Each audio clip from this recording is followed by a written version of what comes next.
What is good? It's Simi back again with another video. And today I want to talk about not being able to be an individual in your own home. You as the daughter, as the son, shrinking to that little kid and never growing up in your parents' eyes. Or you do grow up, and especially in the aspects that are convenient for them, but they just take over in certain aspects. As a kid, as a teen, as a young adult, it makes sense. You don't really feel it as a kid because you haven't developed certain preferences. You haven't done certain things yet. You haven't made certain decisions yet. So you may not really feel it when you're a kid. So you don't even think about this. But maybe as you're a teen, that's when it really starts to happen. You start to realize how many decisions your parents are making for you. You start to realize how many decisions your parents are completely not even really thinking about you. Like me looking back, I realize this now. I know this now for sure, but looking back, I was never truly thought about when my mom would make the trips, because we have done out of state trips and we've done out of country trips all to the same states over and over again. But I was only thought about for the sake of adding a ticket to the website for adults going to the airport. 3 adults, 1 kid, checking in 4 adults into a hotel room, into the resort's water park. That's the way I'm thought about, but I'm not actually thought about for what I want. And that's what you might, if you're a teenager listening to this, think about the things that your parents do for you, quote unquote, but they're not actually thinking about you and your comfortability, what you like, things like that. And again, this can also go into the conversation of which one gets to make the decisions in depending on the situation. Is it the parent who pays the bills, who is in control of everything? Or is it the child who is their own person, and if they're an adult child, the fact that they're an adult? Anyway, going back to not being able to be an individual in general, when you turn into a young adult, you may start to realize that your parents don't communicate with you the amount of things that they should communicate with you.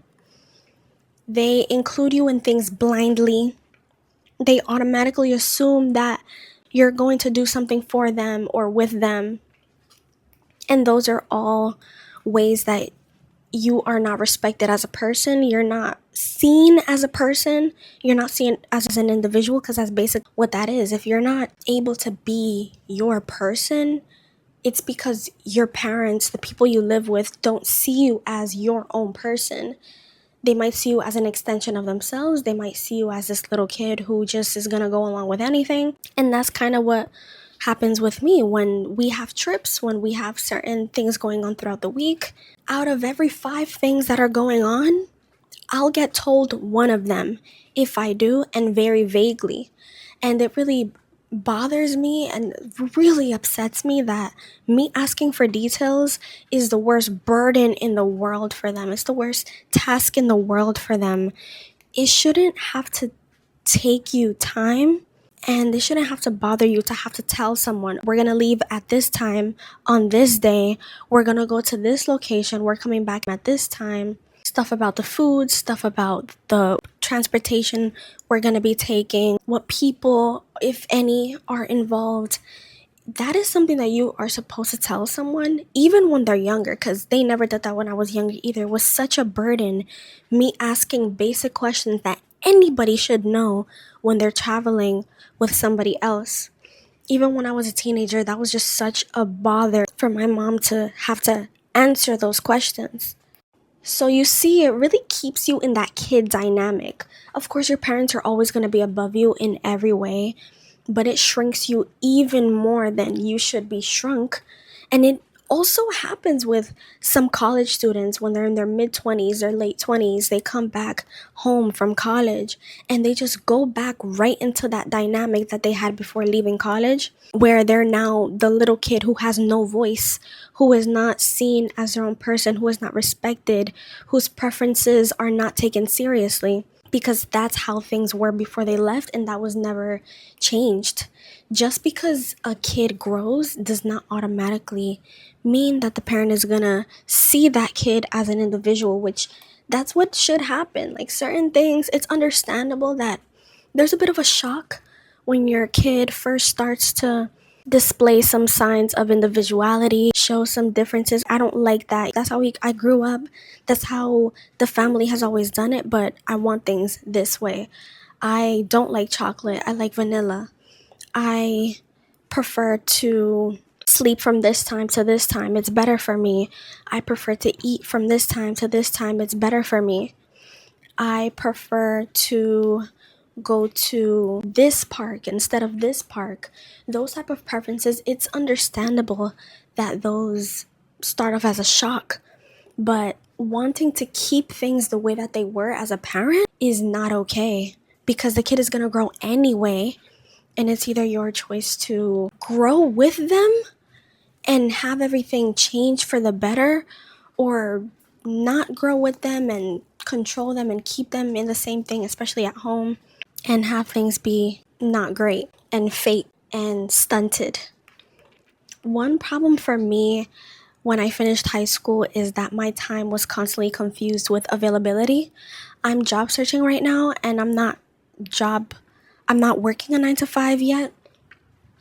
So I'm still doing tasks at home, but my work is taken way less seriously because I'm not out and about making money. So I'm kind of forced to drop everything a lot of the time to just help my parents to do what they need to do. And sometimes they'll even preface, my mom will even say, come do this for me because you're not doing anything.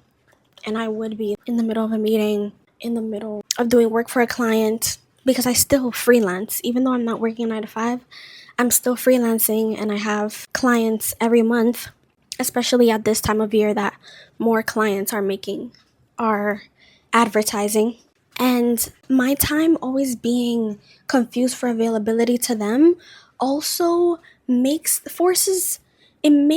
force me to do things with them. And everything is done as a family. Of course, I always prefer that I only have one parent at home, because once there are two, now they latch onto each other and then I'm implicitly forced to go along with them. And I basically cannot say no. I don't have a voice here. I never have. But the times now, they heavily disencourage me staying home alone. And they always like to try to guilt me into going out and going out. And I do go out. It's just that them two want to go out together. Now they want to use that as a time to guilt me into not getting enough fresh air. And is now you want to say that just because you two are going out, now you want to say that I'm not getting enough fresh air when we're all going out around the same amount. Well, my mom and I are going out around the same time. It's the same amount of times every week. Every time my mom or dad are going somewhere, especially when it's my dad's day off, I'm practically forced to come along. And so half the time I'm forced to, I have no say. I hate that I feel like I need an excuse. I hate the fact that that's part of what's pushing me to try to get a job so quickly. The fact that I can have an excuse to not do certain things and not to go on certain trips and errands. But when it comes to other regular family things with my brother, I hate that they also force everything to be within the family. My mom will push things and make things be all on the same day.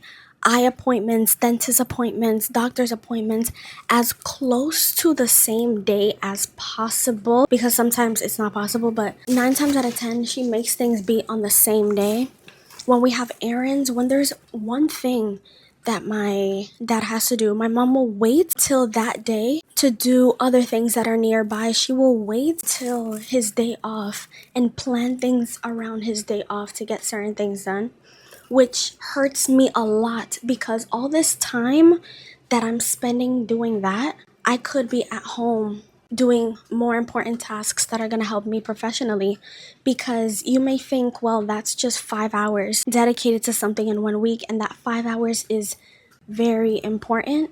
Since I'm at home, since I'm outside pretty much doing nothing, about 30 minutes of that outside time would be benefiting me, and the rest is benefiting them.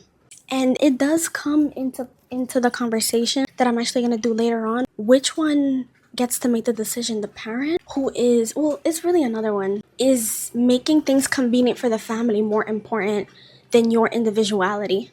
Because there are certain things that are convenient for the family, but in this family, they're also repetitive. They're not repetitive, but they're automatic, and it's the way that things have been done for years and years and years. And there are some things that I would like to say no to, just to know that I have the option to say no to them, not necessarily because I have a problem with them, but because you're so used to having me automatically say yes and doing these things automatically that I want to change the dynamic of Simi's her own person. Simi can choose. She's choosing to do this. Let's still see her as a person. Let's still see her as an individual rather than she's automatically going to do this. We don't even have to ask. We don't even have to think about it because they do force me. So half the time they force me, the other half they heavily are criticizing and negatively judging me for a very long time. So many things every month are done as a family without giving each individual person a single thought and actually thinking about what's going to be convenient to each individual rather than you and what you think is convenient for the family as a whole. It's really hard to make choices in this setting. Another setting that's really hard to make choices in is when your parent controls your preferences. For example, for me, I would be even making something for myself. I would be grabbing specifically, let's say we're in a fast food restaurant. We're in McDonald's. We're in, what's another one? Dunkin'. Let's say we're in a fast food restaurant, ordering something really, really quickly, and I choose to get something without a drink, without fries, just that one thing. Or I choose to get something without, and I don't get ketchup packets. The way my mom will force me to do things the way that she wants it, and now you can see that lack of individuality. Earlier this year, or last year, we went to Queens, and we were at McDonald's, and I was about to walk away because I got what I ordered already, but she forced me to wait in line another 3-4 minutes because she wanted ketchup. We can really see where that lack of individuality sets in, because now it's turning something that's me and fully about me, and she's stepping into that. If you feel like that wasn't the greatest example, laundry, the way your parents do things, now they want to influence you to do things the same way. For my laundry and my clothes, I'm actually going tomorrow. I don't know if she's coming along. I've never done my laundry by myself. Ever. She's never trusted that I could do it. And like I said, we always do things as a family, so she'll force me to wait until everybody else's clothes is dirty to finally go wash my clothes, which is we wash every 1 to 2.5 months. So go to the laundry tomorrow for the very first time. And if she comes along with me, it will be a huge struggle because I want to do things my way. You know, certain style, depending on how your clothes are. I don't want to use fabric softener because it creates a film on clothing. I've been doing a lot of research. Fabric softener is just not good. It takes away the absorbing power. I also want to use, well, my detergents and all my laundry stuff are actually coming in next week, so I'm not going to be able to use that. But I still want to do things my way. I also have some clothes in there that I secretly bought, and I really don't want her to see those. But now she's starting to fill the cart with things that are hers, so she may end up going tomorrow. Let's see how that goes. And parents who stop your individuality and don't respect it stop you from experiencing things. There have been times that I couldn't do something because she was scared. I couldn't do something because she was wary of it. She was skeptical of it. She didn't like it. She didn't like the sound of it. And now you're shifting my opportunity that's made for me and given to me now into something that you are deciding. And there are that too. They make decisions for you, even though they really shouldn't be. And it's hard. This type of dynamic can never go away. Like I said before, some people come back home from not living with their parents for a long time and things are still this way. So I really wish anybody who's going through this good luck. I wish myself good luck. And this is really something that I'm asking for tips. I would definitely consider those. But with this family, there's too many layers to everything that I don't see anything ever changing. So that was my couple of cents on the topic of lacking individuality as a child. And I'll see you in the next one.